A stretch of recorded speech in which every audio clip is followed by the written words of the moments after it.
Nanti kita konfirmasi lagi ya masa Haji, tapi beberapa kali pihak Roy Suryo, termasuk Roy Suryo sendiri bilang bahwa buka-bukanya Jokowi di pengadilan itu nantinya sepertinya tidak akan membuka tabir utama permasalahan, yaitu soal asli atau tidaknya ijazah, tapi lebih ke pencemaran nama baik mereka. Nah, iya. Perbuatannya. Ada beda goals nih ya. Tapi jadi yang mau mereka incar tuh sebenarnya pencemaran nama baiknya, bukan perkara pokoknya itu asli atau enggaknya gitu.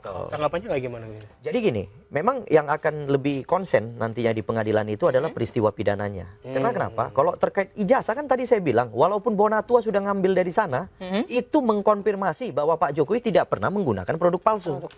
Jelas itu sudah. Artinya udah nggak perlu lagi diuji. Kecuali berbeda dari aslinya. Ya kan kalau berbeda dari aslinya yang pernah disajikan, nah itu kemungkinan berarti ada indikasi penggunaan palsu.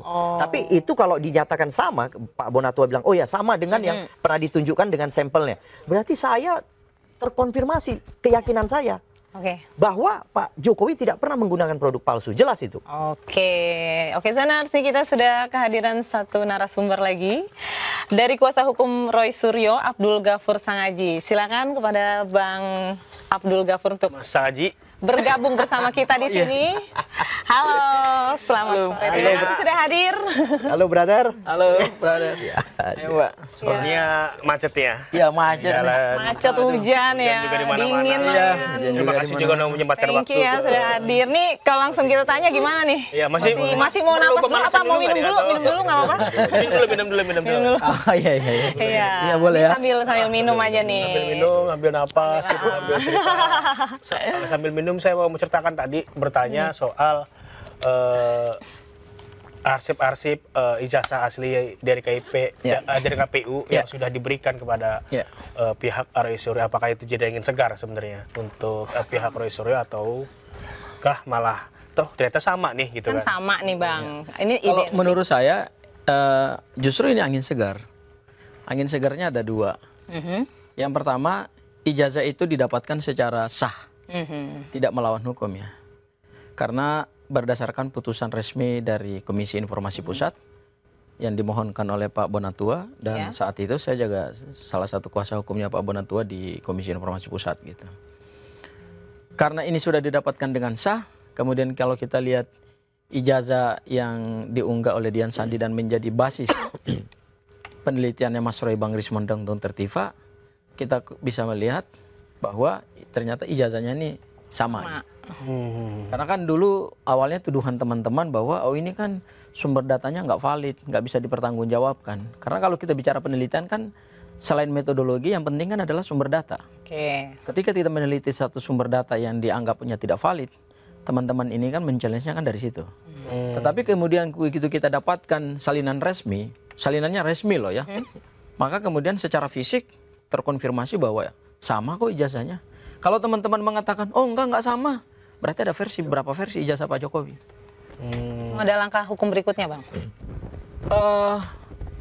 Ada satu kejanggalan yang belum terpecahkan, yaitu kita mendapatkan salinan ijazah Pak Joko Widodo dari KPU Solo tahun 2005. 2005 pada saat Pak Jokowi mencalonkan diri sebagai wali kota Surakarta. Wali kota Solo ya, mohon maaf. Nah, itu jejak dokumennya nggak ada di KPU Solo. Jejak dokumennya nggak ada. Nggak ada. Apa alasan pihak sananya? Katanya sudah dimusnahkan. Dimusnahkan. Katanya sudah dimusnahkan. Apa artinya bagi pihak Roy Suryo? Ya jelas nggak boleh dimusnahkan dong.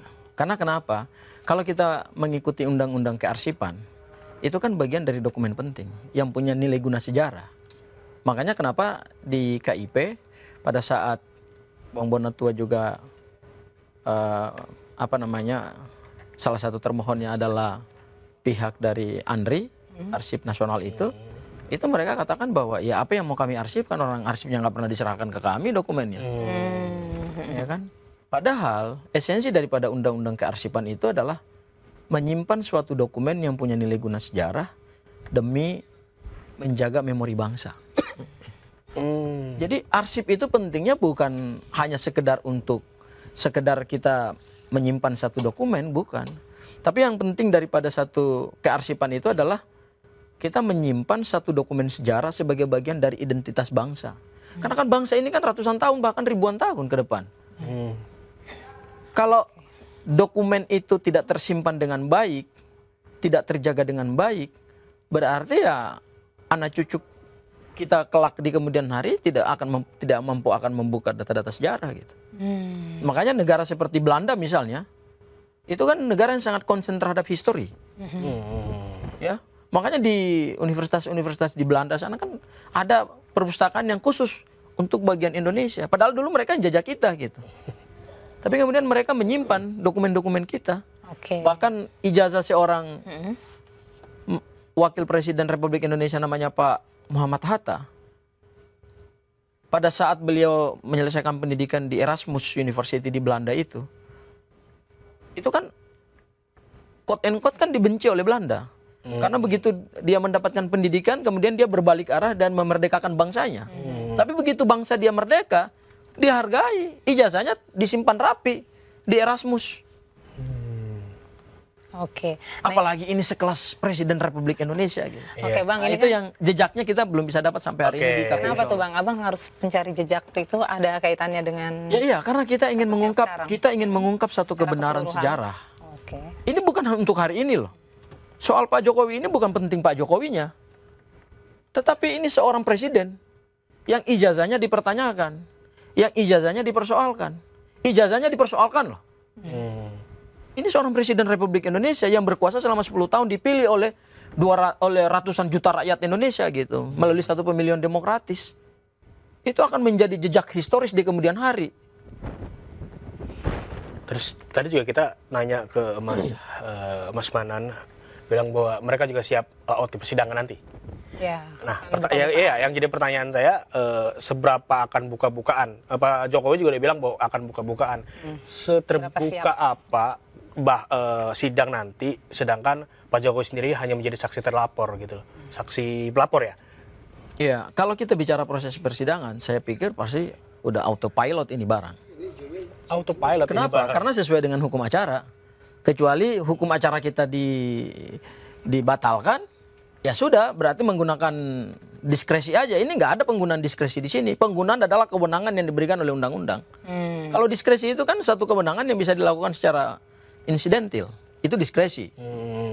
Ya. Tapi kalau kewenangan itu diberikan oleh undang-undang. Jadi kewenangan penyidik Polda Metro Jaya adalah merampungkan berkas perkara, kemudian menyerahkan berkas perkara itu kepada jaksa peneliti yang kita sebut dengan tahap 1. Kemudian jaksa dalam tempo 14 hari melakukan penelitian berkas dan sudah memberikan PM18 disusul dengan P19.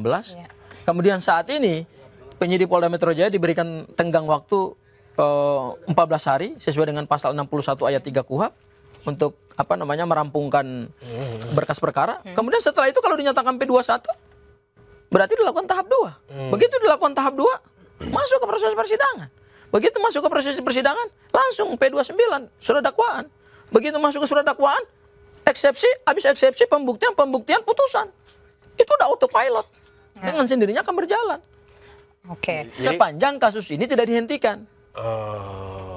Berarti masih melihat ada kemungkinan untuk dihentikan Kami tidak melihat bahwa kami tidak mengharapkan kasus ini dihentikan, enggak dong.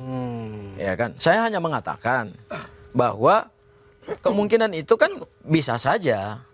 Tapi oleh orang yang punya kewenangan. Bang. Kami kan tidak punya kewenangan di situ gitu loh.